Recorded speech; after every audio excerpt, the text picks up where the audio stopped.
What up, though? You are now rocking with the Onrea Initiative podcast. I'm your host, Brian Onrea, and today we standing on business.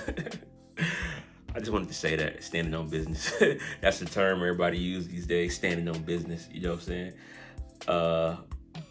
I guess the question is, what does that even mean, to stand on business? I guess it means to stand on principle, to stand on what you believe in and to be firm in what you believe in. And that's what we're going to do today on the podcast. We're going to stand firm on what we believe in. We're going to stand on business every day. You know, we're going to wake up every day and go about our business and stand on our principle. We're going to be consistent. You know what I'm saying? We're going to stick to what we said we were going to do. When we say we're going to do something, we do it. Our word is everything. You know what I'm saying? We give our word. And the most important thing is keeping your word to yourself. When you say you're going to do something for yourself, you got to stick to that. You know, can't nobody else depend on us if we can't even be true to ourselves. If we can't be true to ourselves, we can't be true to nobody else. And you can really tell when you look at people, when you look at the commitments that people make to themselves, when they're not consistent with that, when they don't follow through with that, you don't stand a chance in their life. Because if they won't even be true to themselves or loyal to themselves, they definitely ain't gonna be loyal to you. You feel what I'm saying? So stand on business and be loyal to yourself. Please, if you're rocking with the podcast, subscribe to the podcast, share the podcast with somebody. You know what I mean? Write comments. You know, engagement is very important. Engagement is important for the algorithm, but it's also important for me to just, know what y'all rocking with, know what y'all like, know what y'all don't like. Okay, y'all like it more when I talk about this, so I'll post more of that content. Y'all don't like when I talk about this, so maybe I do less of that content. I mean, I'm always going to be true to myself and what I believe, but I'm here to serve. I'm here to serve y'all. I'm here to talk about stuff that will benefit y'all life, that will entertain y'all, but also leave y'all better than what y'all were when y'all first discovered the podcast. You know, I'm here to serve. I'm here to serve. I'm here to make a positive impact. I'm here to change my life in front of y'all and watch y'all change y'all life in front of me. We friends. Everybody watching this, I feel like y'all my homies, y'all my homeboys, y'all my homegirls. You know what I'm saying? Watching this, and we gonna win together. You feel what I'm saying? Now, speaking of win together, Cam and Mase is winning with their podcast. It is what it is. Shannon Sharpe is winning with both of his podcasts and his TV show with the First Take, with Nightcap, and with Club Shay Shay. So everybody's winning. So why are folks getting into it? Shannon Sharpe and Mase kind of exchanged a few words back and forth, man. And at first glance, I thought that Shannon Sharpe was being too sensitive because, of course, Cameron and Mase was doing, just like I do and like a lot of podcasters do, they were commenting on the Mike Epps Shannon Sharpe beef. And they were commenting on it. And I guess Shannon Sharpe took offense to it, to Mase's part. And I didn't think it was that bad. But when I replayed it, it was the thing at the very end that Mase said that I think might have upset Shannon. What he said at the very end of it. And it's funny because it kind of got awkwardly silent. Mase was on the show with, of course, Treasure Wilson, Stat Baby, Cameron, and Mark Jackson. And everybody kind of got quiet when he said this part at the end. Yeah, and you can't do things that you don't want to be known for. You need to add that to your statement. If you do sugary stuff, a person should be, a person observing you did something sugary is not judging you. It's just an observation. He called him sugary, and in 2024, saying somebody is sugary can be considered homophobic.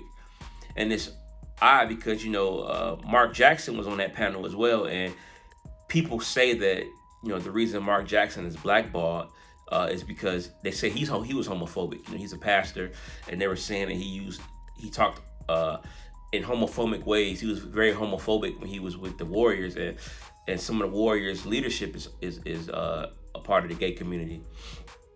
So it's funny, Mark Jackson, they want no parts of that. And the term is, growing up, when somebody said somebody had sugar in their tank, that meant that they were gay. And of course,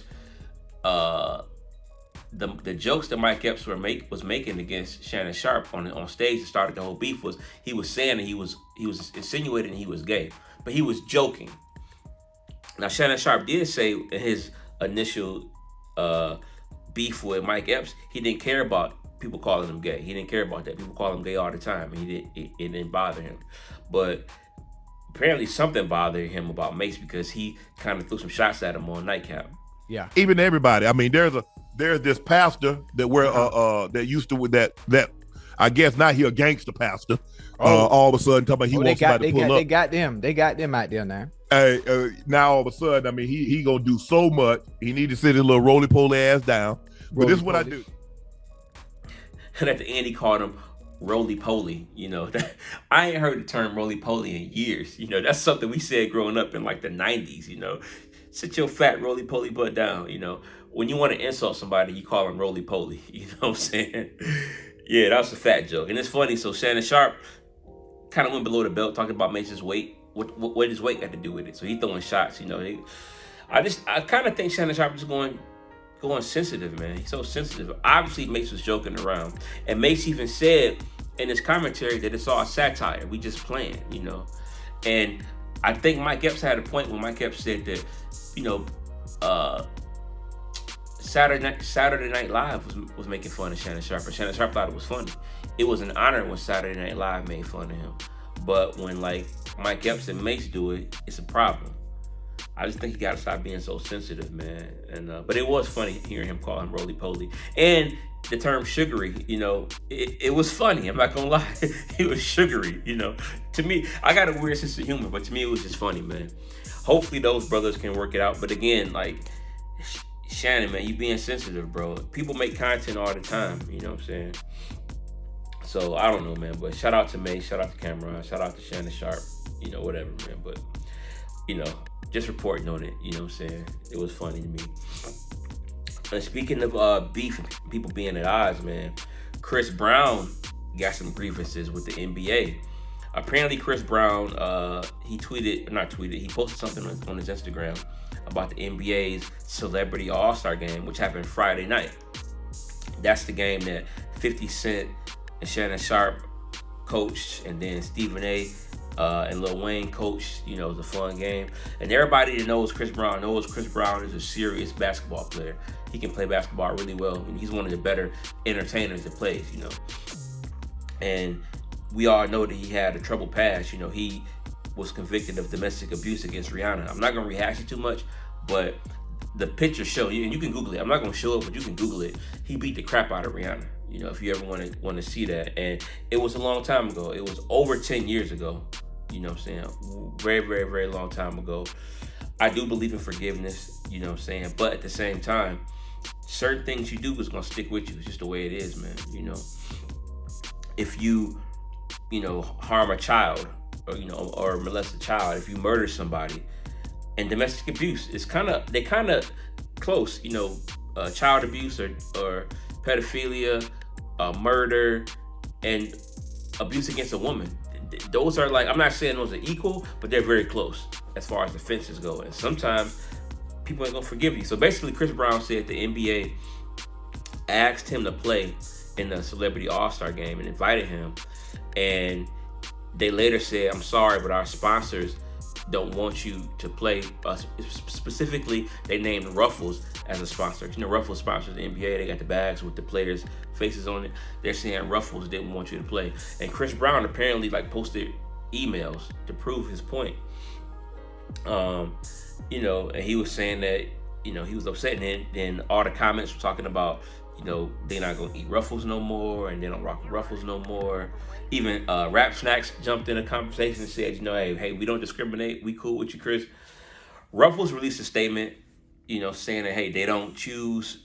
They had nothing to do with the entertainment. They just sponsored. It wasn't them. And even Ruffles' IG account had a slick little comment saying, hey, it wasn't us. They put the hands in the air emoji, like it wasn't us. We had nothing to do with it. We heard about this when y'all did, you know. Then Chris Brown said it was cap. He said they were lying. You know what I'm saying? They were lying about it. He posted stuff. I'll let y'all read it.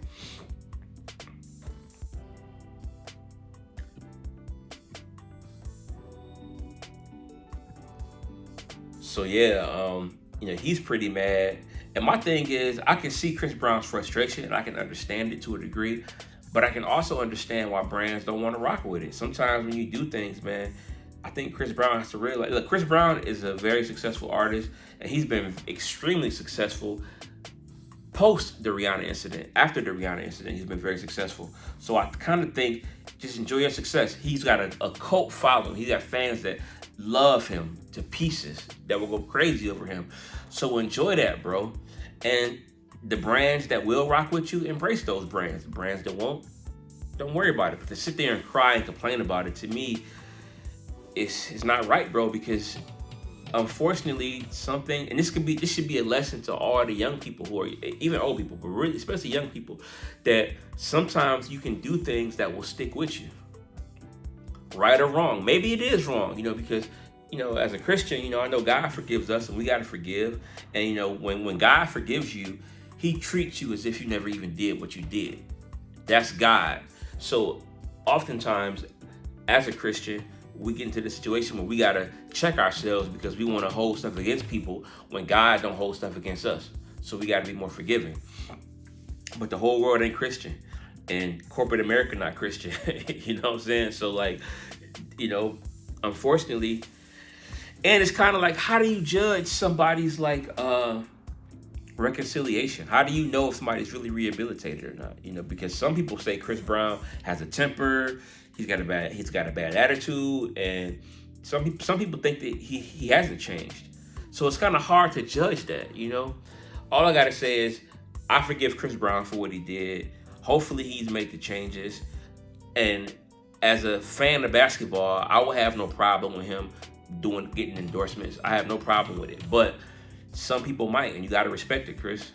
And all the Chris Brown fans, man, y'all got to pipe down, because y'all got to understand he made a mistake, and sometimes that is a big one. That domestic abuse is a big one.